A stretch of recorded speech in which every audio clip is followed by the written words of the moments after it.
Hey, this is Stuchiu, and for today's video, I wanted to talk about the strategy that Mouz have employed with their new lineup. So, the lineup I'm talking about is the new Kerrigan lineup. So, Kerrigan, Chris J, Rops, Frozen, Woxic. And it's a pretty interesting lineup. I think it has a lot of potential in it. I think it has the ability to become like a top five ish team, somewhere around there. I think it's already on the verge of breaking the top 10, and I think it'll be like top 5, top 6, top 7. Like, it depends. I think they have more like firepower than somebody like Renegades. I think they have more tactics than a team like NIP. I think I think their only real weakness is experience, and I'll get to that later. But for now, let's talk a bit about what Kerrigan's done with this lineup, because it's been 2 months. We've seen them in 2 events, and in general, most lineups peak in the 4 to 7 month period, and so we're basically halfway towards their eventual peak. So I thought this would be a good time to sort of take stock of how far they've come and what I think we'll expect in the future. What I think I'll expect from them in the future. So let's break down the rules. I think the rules are pretty straightforward. I think it was pretty obvious how they were going to break it down just based off of the lineup. Made a lot of sense to me. Kerrigan's the in-game leader. Rops is your lurker. I think you basically just play Rops the same way you played in Mouse Sports. Woxic is your primary op. Makes a lot of sense. And then Chris J is your secondary leader, your potential entry fragger, your secondary op.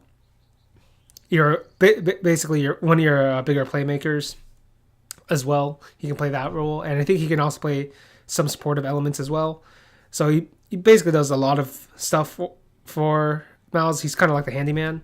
Then you have Kerrigan, in-game leader, and he's going to play with Frozen most of the time on the T side as the map control players. Basically, Kerrigan will sacrificial entry himself in first. Frozen will follow up.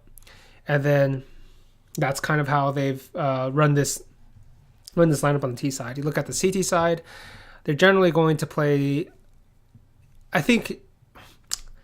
All right, this is a bit hard. I actually don't know if Kerrigan wants to use the double op as their primary setup, the same way Mouz did it with Oscar and Chris J. Because when you look at the old Mouz lineup, that was their go-to setup if they could afford it, was always get Chris J and Oscar on the ops. And this kind of went away in the meta after like the Augs came in.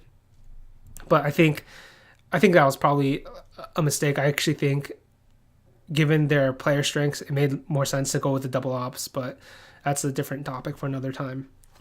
In any case, for this lineup, it's hard to say whether or not that's the correct option, because Chris J and Woxic is technically a small downgrade compared to Chris J Oscar, because Chris J is the same, but I think Oscar is a better opper than Woxic. But it still makes a lot of sense to use that as their primary like go-to CT setup. But they also have other options. That also makes this Mouse team interesting, because in general they're always going here's the way I see how Kerrigan should play and how I've seen Kerrigan play out this roster is on the CT side.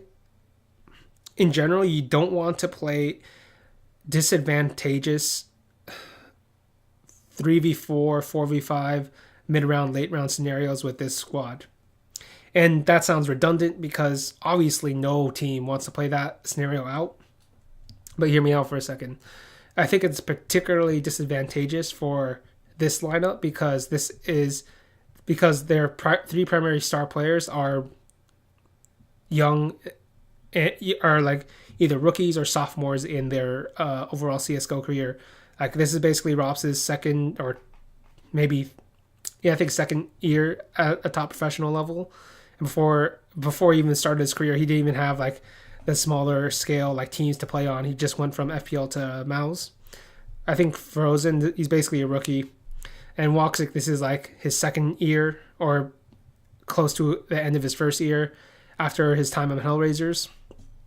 And I think in general, that's the last thing star player builds up as they go along their path towards greatness is their game sense, their knowledge, their experience of how to deal with these situations, with all these various situations, and where they should push, why they should push, or how they rotate based off of comms they have in these high pressure scenarios.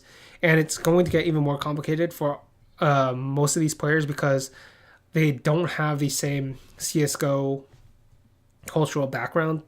They don't all come from like Denmark. They don't all come from NA or whatever. So they're not all going to have the same competitive experience that kind of informs their decisions as a unit.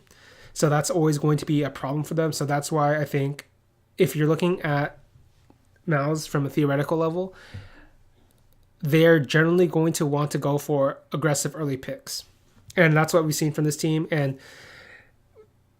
that's why I assumed, not assumed, that's why I thought going for a double primary op setup with CJ, Chris J, and Woxic made a lot of sense. But with the way this team is set up, they can also do like Woxic being your aggressive opper and have Chris J and Frozen be your aggressive playmakers, and that gives you a lot of leeway, a lot more flexibility in the mid round and late round as well, and you get the opportunity of getting those early picks. So I thought that was a very smart move from Mouz in general, just in terms of how they've set up this team. And another thing to note is what's pretty cool about this lineup is, or what's pretty cool about the way this team is thought about, like covering up Frozen's weaknesses, is that Frozen is always paired with a veteran player. And what I mean by that is, if you look at the T side, he's always paired with Kerrigan. And if you look at the CT side, he's always paired with either Chris J or Kerrigan. Generally with Chris J because they're the ones doing the aggressive work. And this is very, I just think it's a very clever move for their part. Like Rops is already used to playing kind of like a solo wing side, and Woxic is an opper, so it makes a lot of sense to try to cover Frozen. So now let's go with their map pool. So when I look at Mouz's map pool, I think they have 4 of the 7 map. I think 3. I think 3. They have 3. They can play 3 of the 7 maps as of now. I think Train is their best map. Makes a lot of sense. They have a lot of aggressive oppers on their side, so they know how to play that map. And so they already have they know how to play like the CT side of the map, and that's a lot of what makes a good Train team. And they have a lot of pieces in order to be very good on the T side as well. Like I think Rops is a very good B holes player. I think you have somebody like Chris J. He knows how to get picks early on in that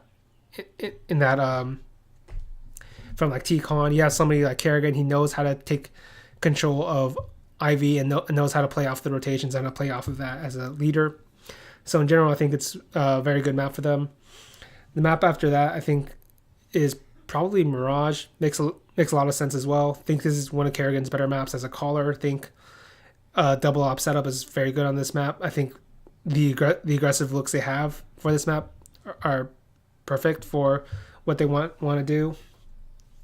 And then after that, there are more questionable maps, and I think they basically have Overpass and Inferno, I think, are the main go-tos right now. And it's hard to say how good they actually are on Inferno because they only played Big on it twice. And I don't think they played like any good team on it yet besides that. And Big had stand-ins. So it's hard for me to really rate their Inferno right now.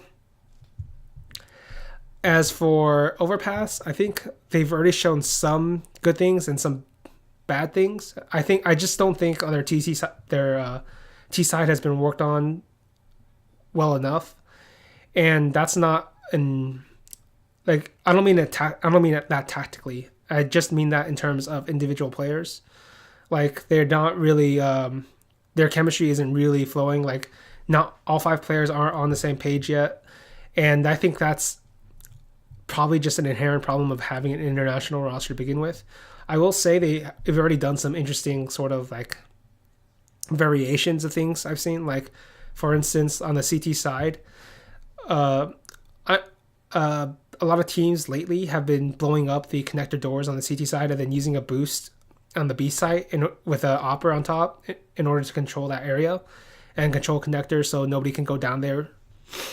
And the variation that Mouz used was they blew it up and then they had Chris J boosted on Heaven and then looking down there, and in that way like just completely cut off the MLBR player who was taking that area. So just in general, I think they've shown what's the word I'm looking for? Mouz have shown a lot of small little tactics, a lot of small variations and setups and stuff that basically shows that Kerrigan's really working and the team in general is really working towards becoming a pretty good squad. And now we're going to talk about their inherent weaknesses, which is their experience. So as I've talked about before, like the game sense and the amount of possibilities is generally limited in young star players because in general they're always going to spam their best moves, and that's what's going to get them towards the top echelon of competitive CS:GO. And at that point, they get picked up onto top teams, and then once they face off against top teams won't allow them to keep playing the same way. Like this is specifically why Fitch died off right after that Malmo event, I think it was, because he just kept playing the same way and got exploited over and over and over again. This is why I think Robs fell off at the end of Mouz, is because he kind of just ran out of ideas, and the team tactically and in terms of tactically couldn't figure out a way to enable Robs again. I think this is why like Sunny was actually not that good towards the end of Mouz. I think he ran out of ideas as well, like stuff like that. And so in general, the way most players get around that is by roster shuffling, or the other way you could do it is you get the right in-game leader, and I think Kerrigan might be that guy, and we've already seen parts of it. Like for instance, if you're looking at like the Mirage T side, Kerrigan will sometimes entry lurk from T connector into the A site, and this way he gets a lot of information and a lot of space for Robs who plays in Palace still, and in that way he can cause that information to Robs, and then Robs can play a more aggressive role in terms of his duels, whereas in general he's a lot more passive on the Mouz of the old Mouz lineup. So another thing to look at is another example, I guess, is Woxic in his Inferno game against Big, and this one has some caveat to it in the sense that